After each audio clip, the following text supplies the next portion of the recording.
we can do about those, but just don't regard them as a suffering, but as unavoidable. It's more a sense of an attitude. Yeah, I'm gonna grow older, so what? Big deal, right? Just accept it instead of suffer from it, because you want to be something different. I mean, you're not gonna get younger, you're just gonna get older. And death, can't avoid that. So why suffer from that? Enjoy your death. Right, as Rabina Curtin says, isn't that called her book? It's called Enjoying Death.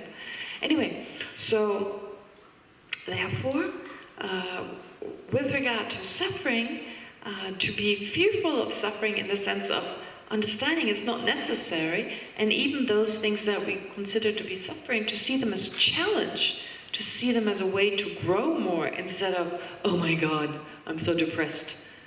I'm so worried about this situation, that situation. So that's the kind of fear that we try to avoid.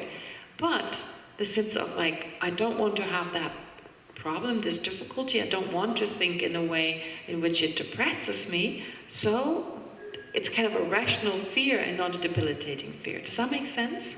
Yeah. So therefore, that kind of fear plus faith. And the example is always that of a doctor. You go to a doctor, you fear a disease, and you have belief, faith in the doctor that they can help you to cure you. Simple as that. So those are the types. But then, what kind of fear are we talking about? And from a Buddhist point of view, strictly speaking, it becomes Buddhist practice only if we are not scared of future suffering in our next life. But I think it can be explained differently. The only reason we talk about this, and also as Homs the Dalai Lama nowadays, he talks slightly differently. Strictly speaking, we talk about Buddhist practice starts when you're only concerned, or mainly concerned, with the suffering that could arise in a next life. Now, if you don't believe in future lives, that's really, really difficult. Okay? But of course, at least to allow the possibility that there's future lives, okay, there's a possibility there's a possibility there aren't, and so to think along the lines, well, it's possible. All right, that's one thing. But I think one of the reasons why they say don't be concerned with the happiness of this lifetime for a specific reason.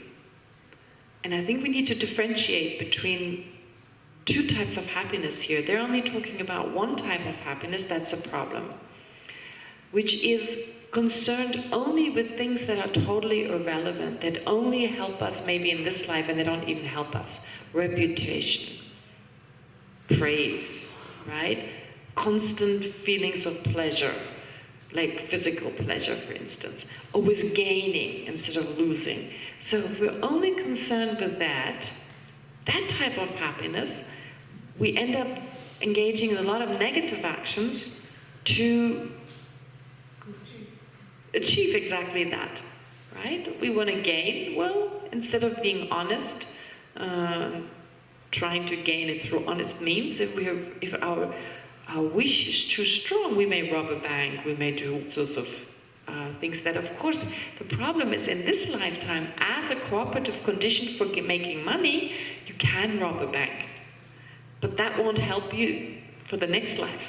Because of the law of cause and effect, that money you can't take with you. And because we've stolen something, we've taken something that was not given, that will result in a similar kind of situation in the future, lacking the most basic necessities, etc. So therefore, any type of happiness that we wish for that would lead us to engage in harmful actions that could potentially harm us in the future, those we need to avoid.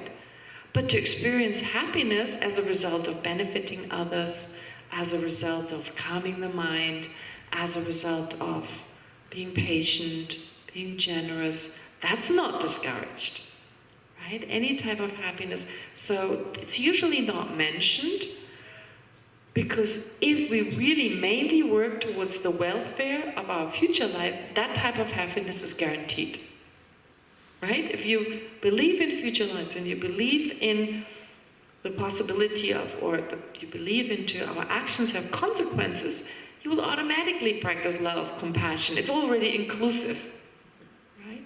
But if you have an issue with past and future lives, then I think it can be re-explained. It can be explained differently. Tibetans have believed in past and future lives right from the beginning. Indians did too, as part of their whole culture. So for us, I think it's important to stress also happiness in this lifetime, but the type of happiness that does not lead to non-virtuous action, but rather the result of virtuous actions. Right? Does that make sense?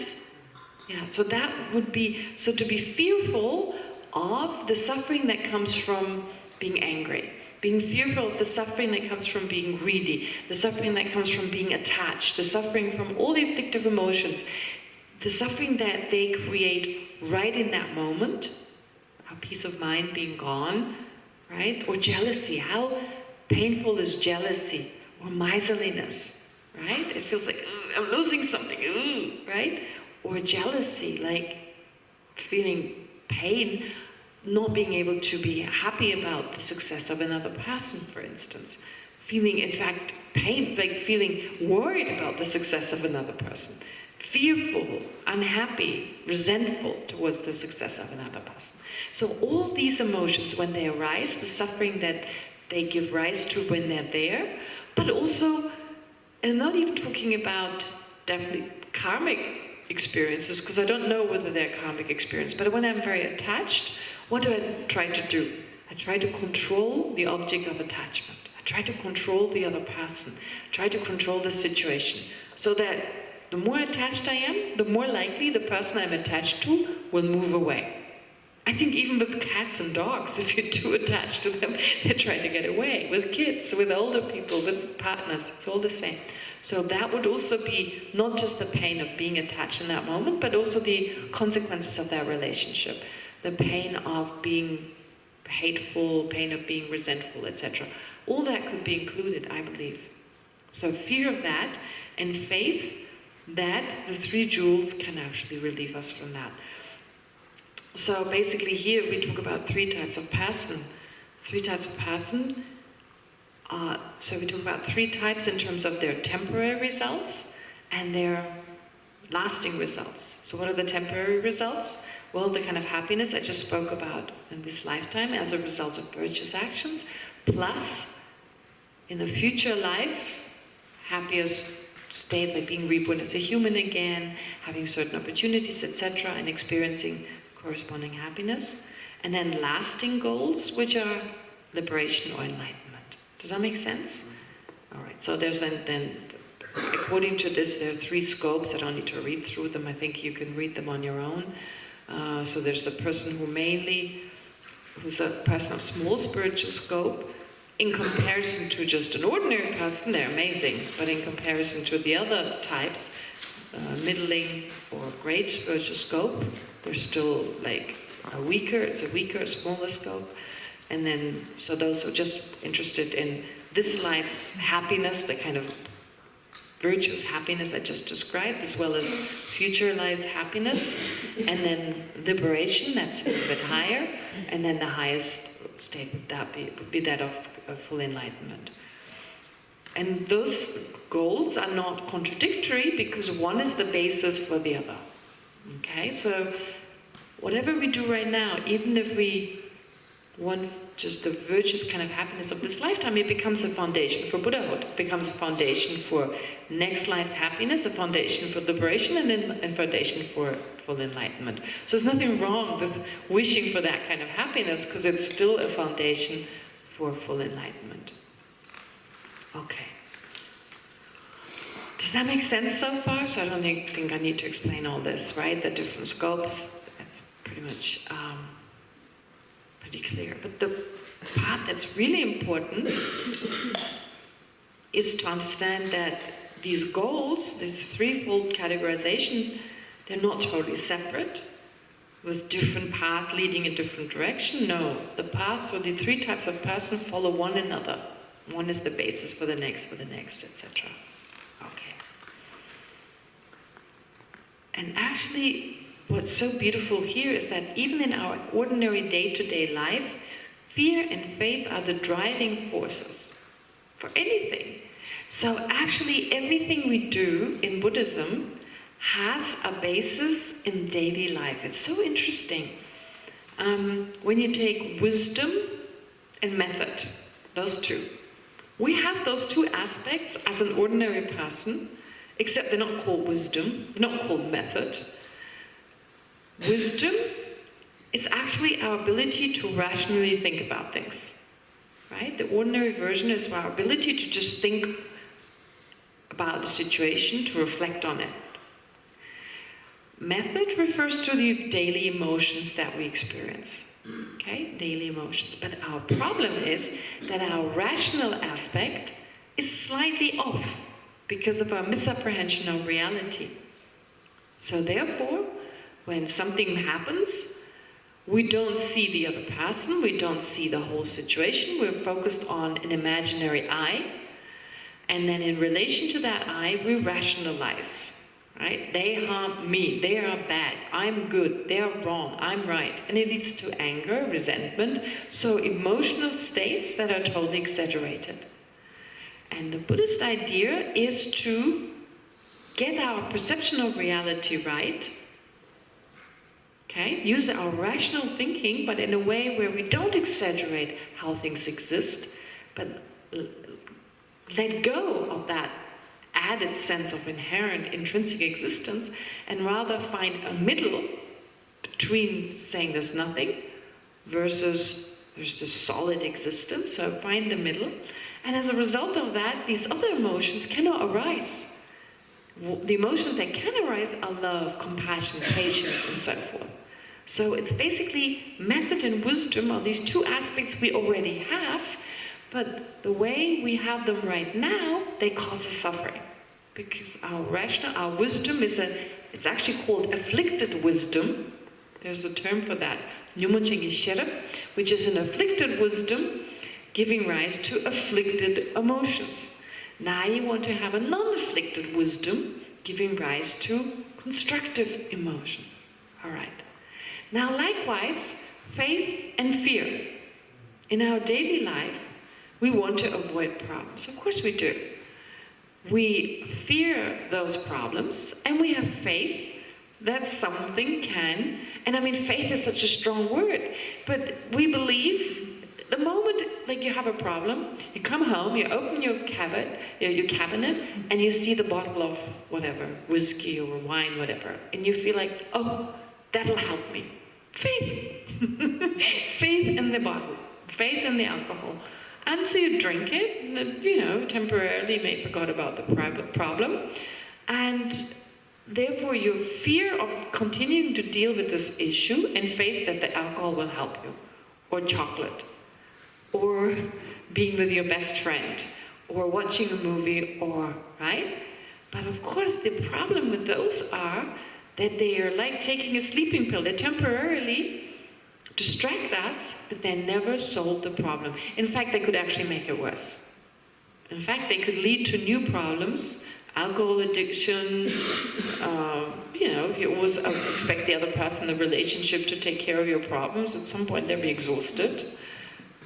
You're not going to have much money left because you went to the movie theater too often. You have some financial problems because it's expensive, right? Every time, I'm just making it up. But the point is, we already have this tendency to have fear and faith, but we just don't know how to use it properly. We have the tendency to think rationally and have emotional responses, but we don't know how to do this in the proper way to not create suffering for ourselves. Okay? All right. And so then the text goes into the reason why the three jewels are worthy of being refuge. So in comparison to other people we take refuge in, what is the Dharma, what is the Buddha, etc.? What are those qualities? Now, any questions so far? No? Do you have something? Pardon? Many. You've got one. About the Dharma jewel? Yes. The first one, the street says, when I take refuge in the Buddha, I take refuge in his qualities, in the Arya being because it can lead me there. When I take refuge in the wide sense of the Dharma, I take refuge in the teaching, specifically or mainly emptiness and compassion and so on. Mm-hmm. I can't understand the strict taking refuge in the Arya path unless it's a resultant refuge in my or otherwise it's part of the Buddhism. Mm-hmm. So All right. I don't understand the meaning, the practical. What does it mean? All right, let me just ask you one thing. Is a truth of cessation necessarily a truth of cessation of a Buddha? Is a truth of the path necessarily a truth of the path of a Buddha? The truth of the path of a Arya being, not necessarily Buddha, on the path of thinking, path of meditation, and Yeah, all right. So it's not the same. So taking refuge, therefore, in the Dharma, in the strictest sense, does not necessarily refer into taking refuge into a quality of a Buddha, right? And it's not included in the Buddha teaching, the wider sense?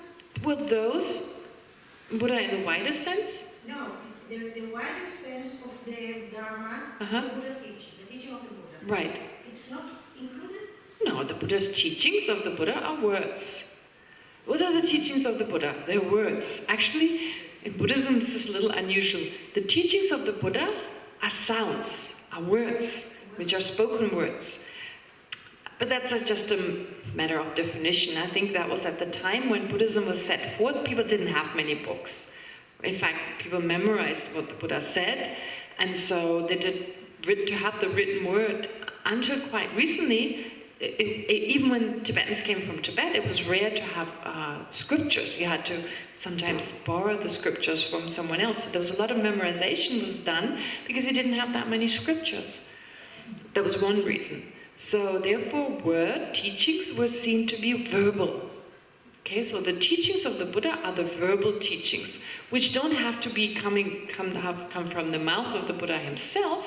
I mean, even like in the Heart Sutra, Avalokiteshvara and Shariputra, their dialogue is seen as a Buddha's teaching because it was inspired by the Buddha, but it didn't come from their mouth.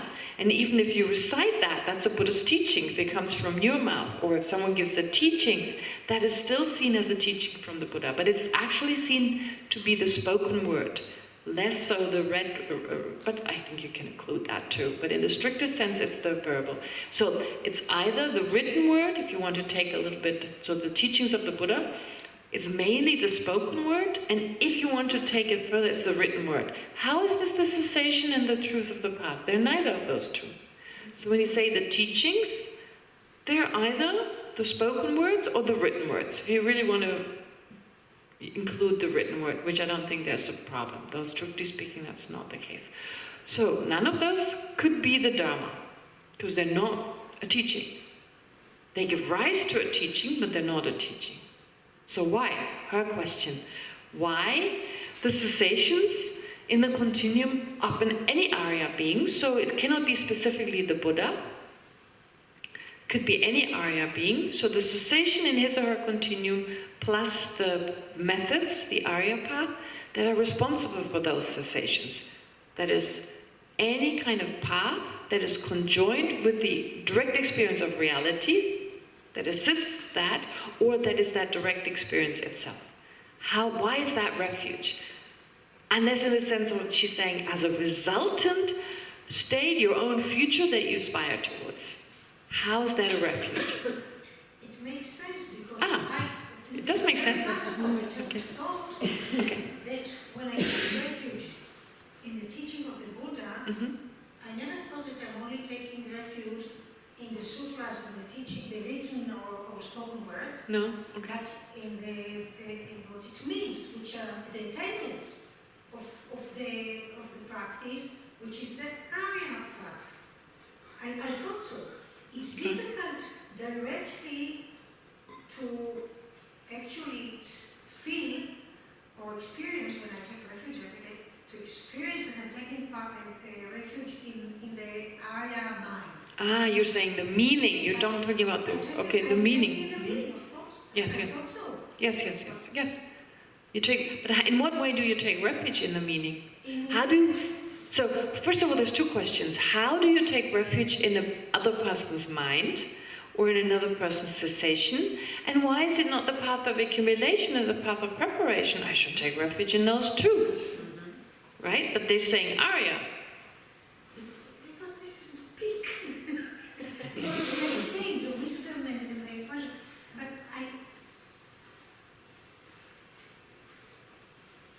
when I take refuge, I seek solutions for my problems in the Dharma, which means the spoken and written teachings, in the best way I understand it. Sure, of course. Yeah. Hopefully, in emptiness to my ability and in compassion to my ability. So I don't have it within my continuum, it was in my mind yet. Mainly it's only words which I say, but I do have some understanding, and I do develop it to a certain very small extent. Okay. So I do want to take a refuge in that, but when they say that I take refuge in the mind of an Arya, I didn't think that the meaning of a certain being, but the result, the achievement, the state of mind of cessation and emptiness. So why would it be excluded from the Dharma teaching? Okay. Yes? I have a feeling that as if the refuge is going from a higher to a lower sort of level in my feeling. Like first you take refuge in the Buddha, then you in the Dharma, and then in the Sangha. And in the Sangha, when you take refuge in the Arya being, one of the characters of the Arya being is that most of the afflictions are eradicated. So actually, you take refuge in the future aspiration for a future where you would. That's the resultant. That's the resultant refuge. That's explained separately. And also the question is, of Buddha Dhamma Sangha, what is the main refuge? Dharma, right? So kind of like when you have that, the way you say like more superior, second, third, should really be the Dharma. It's actually superior to the Buddha. Yeah, but there's as if all the time you take refuge in the teaching, sort of, in the high teaching, while when you talk about an Arya being, there is this place of getting rid of afflictions, which is sort of more mundane. In terms of like having like a hierarchy. Yeah, I thought. Sometimes they say bodhisattvas, you take rather refuge in bodhisattvas than in Buddhas. Wholeness sometimes says that. Because bodhisattvas, wow, they're so amazing. Once you're a Buddha, it's kind of easy. So sometimes you pay homage to the cause. Instead of paying homage to the Buddhas, you pay homage to great compassion, for instance. Right? Which is, come on, who's higher in the hierarchy? Is it the Buddha or is it compassion? Compassion seems to be... So, yeah, with the hierarchical thing, I think that wouldn't work. But let us just narrow the question. I don't think we have a problem with the wider explanation of the Dharma being the teachings. I think it's what Leora says. We find solutions in the words of the Buddha, of course, by then getting at the meaning of it, and finding a solution to a problem. That's how it's supposed to work. Instead of... So taking refuge, like I said in the very beginning, doesn't mean you go like, oh, just carry me along kind of thing. Or get me into oblivion or something, like maybe with alcohol. No, instead of, okay, I have a problem. I don't want to face this problem. So I can still have that bar of chocolate and go and see my mom or whatever, but in order to really solve the problem, I find the solution in the Dharma. Okay? That's how it's usually, and that's wider sense doesn't mean wrong sense. It means exactly how we should do it. But in a stricter sense, how does the cessation in the continuum of another person, as well as the path in another person, how does that solve our problem? How can that protect us? Yes? Maybe I don't understand it, but for me, when you said it, it's making more hope and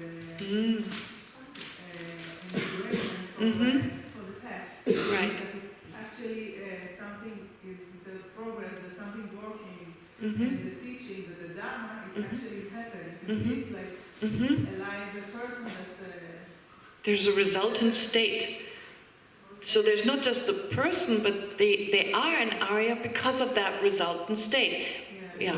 Mm-hmm. It's like living Dharma. Mm-hmm. That's what I don't know to say it in that's what I'm feeling like. Yes. Living Dharma, yes. So it's not just a theory. Not a theory, it's not a word, it's not a suit, it's just... Mm-hmm. It's This resultant state that other people have achieved. result, and it's the path. It's actually... You see the path? What? For me, it's also to see the paths working all the time, because nothing is Mm-hmm. not Okay. Right. There was someone here? No? Yes, go ahead. But what is the answer to your question? Why is it the Arya path and not the Buddha path that we take refuge in? Like That was my question. You asked your response to her question. Right. So my question is, she asked, isn't it included, basically? Isn't the second one included in the first? And I said it's not, because the Dharma category is wider than the cessation and the path of the Buddha. Of course, they're included in the refuge, although honestly, in the wider sense, there is a wider sense in which the Buddha is the one who teaches the Dharma. So, the Buddha who teaches the Dharma, I just remembered, it's not in here, but actually, there's also a wider sense of the Buddha. We take refuge in the Buddha as the one who teaches the Dharma. That cannot refer to the Buddha's mind. It does not refer to the Buddha's cessation, because neither the cessation nor the Buddha's mind teach. It's the person. It goes through my way. So, therefore, the Buddha is really the person. In the stricter sense, it refers to the Buddha's quality, in particular the omniscient mind, okay, and his great compassion. So, with regard to the Buddha, we emphasize more his great wisdom and his great compassion. That is actually emphasized more from the point of view of benefiting others. From the Dharma's point of view, that is not mentioned, but specifically cessation and path, they are mentioned as the Dharma jewel in the strictest sense. Why is that? Why not love and compassion of the Buddha? Right? Okay, you could say because it's already been mentioned before. Why specifically? The cessation and the continuum of the Buddha and the path that leads there, or the means to that.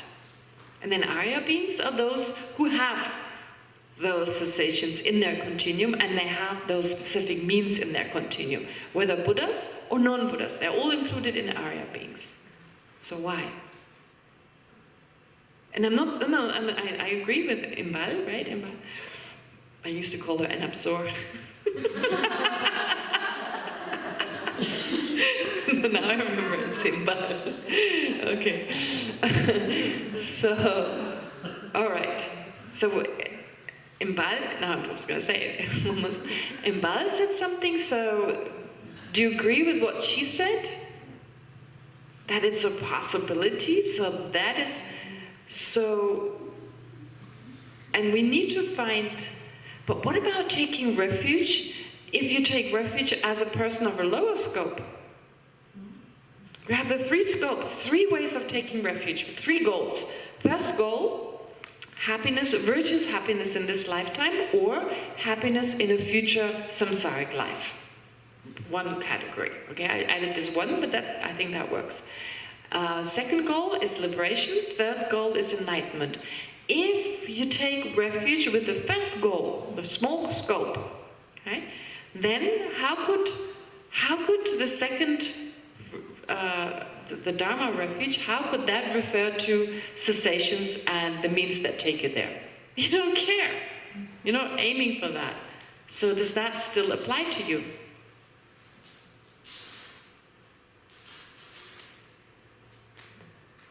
Was that a no?